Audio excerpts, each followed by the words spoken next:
Waheguru Ji Ka Khalsa, Waheguru Ji Ki Fateh. Today we have gathered at Bean Hill Green, which is a city park, to commemorate 1984 Sikh Genocide Remembrance Day.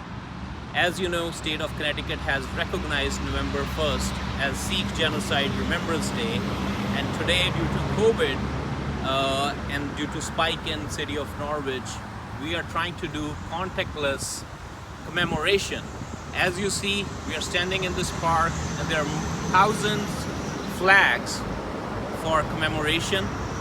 Each flag represents 30 Sikhs who were killed during the 1984 Sikh Genocide that happened in November by Indian government. So if you would like to stop by, that'll be great. We'll be here tomorrow as well, and flags will be up till Monday. Feel free to stop by. There are different signs you can see, learn about Sikh genocide, and our basic goal for today's event and to do this commemoration is to make sure people are aware about who Sikhs are, where they are from, and what happened to them in November 1984.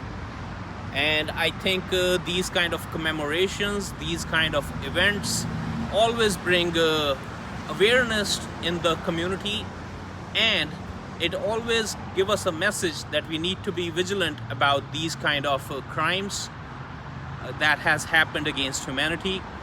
Also, I would like to thank State of Connecticut and City of Norwich for helping us bring this awareness, and these kind of commemorations and recognitions of specific days have bring a lot of closure to the community that lives in Connecticut. Eventually, we do expect our federal leaders to recognize 1984 Sikh genocide as well in House as well as Senate, just like Armenian genocide was recently being recognized. Thank you very much. Waheguru Ji Ka Khalsa, Waheguru Ji Ki Fateh.